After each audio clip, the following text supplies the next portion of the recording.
আজকে আমরা আলোচনা করব নবম দশম শ্রেণীর ফিন্যান্সের অত্যন্ত গুরুত্বপূর্ণ একটি বিষয় অধ্যায় অর্থের সময়মূল্য। অর্থের সময়মূল্য করার আগে আমাদেরকে জানতে হবে এই অর্থের সময়মূল্য জিনিসটা কি। সময়ের পরিবর্তনের সাথে সাথে অর্থের মূল্যের যে পরিবর্তন হয় তাকে বলা হয় অর্থের সময়মূল্য। অর্থের সময়ের পরিবর্তনের সাথে অর্থের মূল্য পরিবর্তন হয়ে যাবে, সেটাই হবে আমাদের অর্থের সময় মূল্য। এই অর্থের সময় মূল্য দুই ধরনের হয়, একটা হচ্ছে বর্তমান মূল্য আর একটা হচ্ছে ভবিষ্যৎ মূল্য। একটা হচ্ছে কি বর্তমান মূল্যকে বলা হয় ফিবি অর্থাৎ প্রেজেন্ট ভ্যালু। ভবিষ্যৎ মূল্যকে বলা হয় এফবি অর্থাৎ ফিউচার ভ্যালু।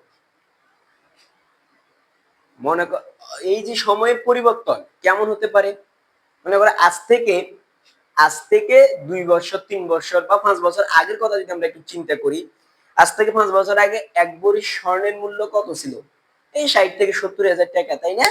অর্থাৎ 60 থেকে 70,000 টাকা দিয়ে আজ থেকে 5 বছর আগে আমি এক ভরি স্বর্ণ পাইতাম।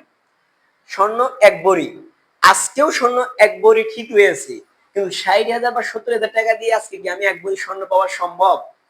হ্যাঁ, কোনোভাবেই কি নয়, সম্ভব নয়। কিন্তু স্বর্ণ এক ভরি সেটা ঠিক আছে, কিন্তু 60,000 টাকা দিয়ে কিংবা 70,000 টাকা দিয়ে আজকে আর আমি এক ভরি স্বর্ণ পাবো না। তাহলে আমরা কি বুঝলাম?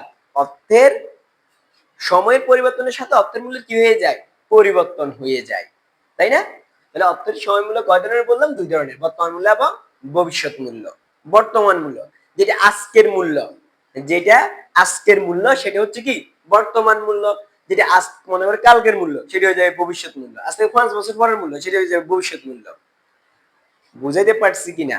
হ্যাঁ, তাহলে এই দুইটা মূল্য আমাদেরকে বের করতে বলে অঙ্কের মধ্যে, যে বর্তমান মূল্য কত অথবা ভবিষ্যৎ মূল্য কত।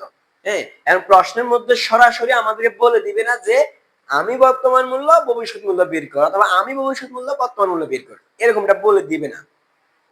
আমাদেরকে প্রশ্ন পড়ে বুঝতে হবে যে কি বর্তমান মূল্য দেওয়া আছে নাকি ভবিষ্যৎ মূল্য দেওয়া আছে। এই বিষয়টা আমাদের আগে প্রশ্ন পড়ে বুঝে নিতে হবে। এটা বুঝতে পারলেই কিন্তু আমাদের অঙ্ক অনেকটা আমরা করে ফেলতে পারবো। এরপরে এখানে আমাদের কিছু সূত্র আছে, এই সূত্রগুলো আমরা আয়ত্ত করার চেষ্টা করব। যেমন বর্তমান মূল্য নির্ণয়। বর্তমান মূল্য কি দ্বারা প্রকাশ করা হয়? ফিবি অর্থাৎ কি প্রেজেন্ট ভ্যালু। তো বর্তমান মূল্য যদি বের করতে হয় আমাদের কাছে ভবিষ্যৎ মূল্য দেওয়া থাকবে অর্থাৎ এফবি কে দেওয়া থাকবে। তাহলে FV by 1 plus I whole power n, এটা হচ্ছে কি বর্তমান মূল্য বের করার সূত্র। এরপরে বর্তমান মূল্যটা চক্রবৃদ্ধিকরণ হতে পারে, অর্থাৎ বছরে একাধিকবার ভাগটাকরণ পদ্ধতিতেও কি হতে পারে? বর্তমান মূল্য নির্ণয় করতে বলতে পারে। তাহলে চক্রবৃদ্ধির ক্ষেত্রে বর্তমান মূল্য সমান হুবহু একই সূত্রটা আমরা লিখবো, হুবহু একই সূত্রটা লিখবো, শুধু পার্থক্য হবে এই যে আই আছে, আই এর নিচে একটা এম দেব, আর এই যে এন আছে, এন এর সাথে একটা এম দেব। এটা হয়ে গেছে পার্থক্য। বর্তমান মূল্য হচ্ছে FB by 1 plus I whole power N. চক্রবৃদ্ধির ক্ষেত্রে বর্তমান মূল্য হচ্ছে FB by 1 plus I by M whole power N into M. এরপরে আমরা লিখবো ভবিষ্যৎ মূল্য। আর ভবিষ্যৎ মূল্য কি দ্বারা প্রকাশ করা হয়? এফবি দ্বারা প্রকাশ করা হয়। এফবি মানে হচ্ছে ফিউচার ভ্যালু। এফবি সমান হচ্ছে ফিবি। এফবি সমান হচ্ছে কি PV into 1 plus I whole power n. PV into 1 plus I whole power n. এরপরে আমরা চক্রবৃদ্ধির ক্ষেত্রে ভবিষ্যৎ মূল্য নির্ণয় করব। চক্রবৃদ্ধির ক্ষেত্রে ভবিষ্যৎ মূল্য সমান, তাও একই রকমের আমরা সূত্রটা লিখে দেব। 1 প্লাস এই যে আই আছে, আই এর নিচে একটা এম দেব, এন এর সাথে এম দেব। কেমন? তাহলে এখানে হচ্ছে আই, আইতে কি? আইতে হচ্ছে সুদের হার। আইতে হচ্ছে কি সুদের হার। এরপরে এন, এন হচ্ছে বছর, এন হচ্ছে বছর বা সময়, এন হচ্ছে কি বছর বা সময়।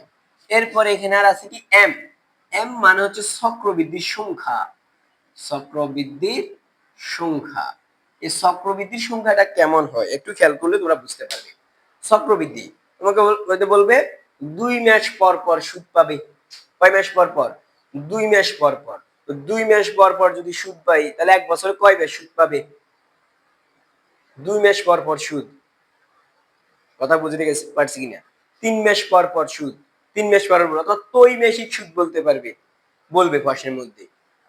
3 মাস পর পর যদি সুদ হয় তাহলে 1 বছরে কয়বার সুদ পাবে? 3 × 12, 12 মাস। 1 বছরে 12 মাস, তাহলে 1 বছর কয়বার পাবে? 4বার সুদ পাবে। তখন এম এর মান হবে 4। এম এর মান হবে কত? 4। যদি হয় 2 মাস পর পর তাহলে 1 বছরে কয়বার সুদ পাবে? 6বার সুদ পাবে। 6 × 2 = 12, তাহলে এম এর মান হবে তখন 6। এটাই হচ্ছে আমাদের এম এর সংখ্যা বা এম এর মান। আশা করি এই সূত্রগুলো তোমরা বুঝতে পারছো।